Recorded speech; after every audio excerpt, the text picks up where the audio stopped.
Think everybody is doing good. So आज बात करेंगे स्पॉन्सरशिप के लिए। स्पॉन्सरशिप के लिए कौन सी कंपनीज अच्छी हैं और कौन सी कंपनी में हमें जाना चाहिए। एप्लीकेशन फॉर्म्स जो है कौन सी कंपनी के हमें फिलअप करने चाहिए। अभी क्या है यहाँ पे, स्पॉन्सरशिप जो कंपनीज है ना, शिपिंग कंपनीज कोई सी भी हो, दो टाइप की होती है। एक तो मैनेजमेंट कंपनी होती है और एक होती है ओनरशिप कंपनी। अभी ओनरशिप कंपनी वो होती है जिसके अपने खुद के शिप्स है और वो खुद ही चला रहे हैं उसको। दूसरा होता है मैनेजमेंट कंपनी, जो कि अपने शिप उनके नहीं होते लेकिन वो किसी और कंपनी से शिप्स लेकर के, ओनर कोई और होता है और उनके शिप्स लेकर के वो लोग सिर्फ मैनेज कर रहे हैं और मैनेजमेंट की फीस वो लोग ले रहे हैं। तो क्रू मैनेजमेंट उनके पास रहता है, शिप्स किसी और के रहते हैं, बट क्रू का सिलेक्शन एंड शिप का ओवरऑल मैनेजमेंट इनके पास रहता है। अभी ये मैनेजमेंट कंपनीज कौन कौन सी होगी? एंग्लो ईस्टर्न मैनेजमेंट कंपनी है, फ्लीट मैनेजमेंट कंपनी है, सिनर्जी मैनेजमेंट कंपनी है, वेआर मैरीटाइम मैनेजमेंट कंपनी है, आपका सिनर्जी, वी शेप्स, ये सब मैनेजमेंट कंपनीज है। अभी जो ओनरशिप कंपनीज हैं, ओनरशिप कंपनीज कौन सी है? MSc. MSc is the owner, उनके अपने खुद के शिप्स हैं, वो लोग खुद भी मैनेज कर रहे हैं अपने शिप्स बहुत सारे, और कुछ शिप्स उन्होंने बाकी भी कंपनीज को, मैनेजमेंट कंपनीज को दे रखे हैं मैनेज करने के लिए। Similarly Maersk, Maersk is one of the biggest owners है ना, कंटेनर्स के लिए तो Maersk is the biggest owner. तो मर्स्क के भी अपने शिप्स हैं, खुद मैनेज कर रहे हैं। कुछ शिप्स उन्होंने एंग्लो ईस्टर्न को भी दे रखे हैं मैनेज करने, कुछ शिप्स उन्होंने बीएसएम को भी दे रखे हैं मैनेज करने। तो ये ओनरशिप और मैनेजमेंट कंपनीज का ये फर्क हो जाता है। अब ये आई थिंक क्लियर हो गया इस चीज से कि मैनेजमेंट और ओनरशिप कंपनीज क्या क्या होती हैं। अभी जो मैनेजमेंट कंपनीज हैं उन लोगों के कुछ के अपने कॉलेजेस हैं, कुछ ने किसी कॉलेजेस के साथ टाई अप कर रखे हैं। जैसे एंग्लो ईस्टर्न है, एंग्लो ईस्टर्न का अपना कॉलेज है एमा, काफी बड़ा कॉलेज है, सब लोग जानते हैं उसको। सेकंड फ्लीट है, अभी फ्लीट जो है वो आईएमआई के साथ उन्होंने टाई अप किया हुआ है और आईएमआई से लोग बच्चे ले लेते हैं। सिमिलरली जो ओनरशिप कंपनीज होती है वो भी ऐसे ही करते हैं, सबके अपने कॉलेजेस नहीं है तो सब लोग किसी ना किसी कॉलेज के साथ टाई अप कर लेते हैं एंड वहां पे अपने कंडक्ट करा लेते हैं एग्जाम, या अपने बच्चे अलग से सेलेक्ट करके खुद से एग्जाम कंडक्ट करा के और इन कॉलेजेस में वो लोग भेज देते हैं फॉर ट्रेनिंग। तो अभी जब आप डीएनएस के लिए स्पॉन्सरशिप का एप्लीकेशन फॉर्म भरने वाले हो तो आप ये देखो कि कौन सी कंपनी का आप भर रहे हो।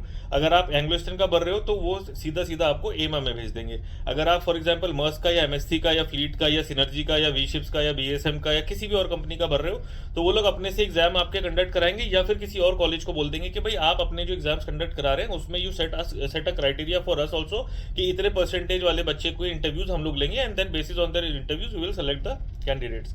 अभी अच्छी कंपनी कौन सी है, अब इस वाले क्वेश्चन पे आते हैं। अभी अच्छी कंपनीज देखिए, यू आर अ फ्रेशर, अभी कैडेटशिप आप शुरू करने जा रहे हो, be it engine cadet, be it deck cadet, जो भी है, डीएनएस या बीटेक मरीन इंजीनियरिंग करने के बाद आपने कैडेट ही बनना है। अभी यहाँ पे मेन इंपॉर्टेंट ये हो जाता है कि आपको स्पॉन्सरशिप, पहली बात तो मिलनी चाहिए। सबसे पहली तो जरूरी बात ये होगी कि स्पॉन्सरशिप होनी चाहिए हमारे पास। अभी स्पॉन्सरशिप होनी चाहिए और स्पॉन्सरशिप भी अच्छी कंपनी की होनी चाहिए, ये दो अलग अलग बातें हो जाती है। अच्छी कंपनी कौन सी हो जाती है? अच्छी कंपनी के काफी सारे क्राइटेरिया है। अच्छी कंपनी का मतलब, पहला क्राइटेरिया जो हमारे लिए सबसे ज्यादा इंपॉर्टेंट है वो ये है कि हमें टाइम पे शिप मिलना चाहिए।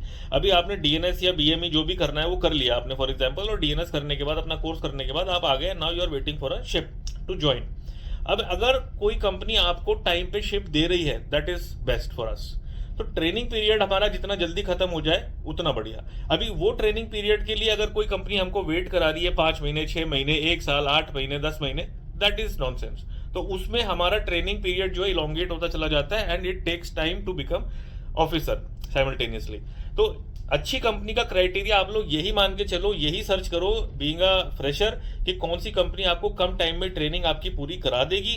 और अगर ऐसी कोई कंपनी जैसे एंग्लो ईस्टर्न है, वी शिप्स है, बीएसएम, इन लोगों के पास बहुत सारे शिप्स है, फ्लीट इनके पास बहुत सारे शिप्स है, सिनर्जी इनके पास बहुत सारे शिप्स हैं, तो जिन कंपनीज के पास शिप ज्यादा है उन कंपनीज में वेटिंग भी डेफिनेटली कम होगी, है ना।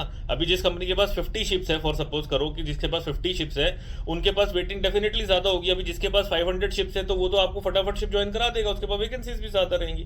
तो यू ट्राई एंड सी कि किस कंपनीज के पास ज्यादा शिप है एंड उसके अंदर वेटिंग कितना है, कोर्स खत्म करने के बाद आपको जल्दी शिप पे चढ़ा देगी या नहीं। उसके बाद जब आप कॉन्ट्रैक्ट करके देखिए, एक कॉन्ट्रैक्ट में तो आप नहीं कर पाओगे, 18 मंथ्स आपको सी टाइम करना है, तो इट इज नॉट पॉसिबल कि एक ही कॉन्ट्रैक्ट में आप पूरा 18 मंथ्स एक शिप पे नहीं कर सकते हो।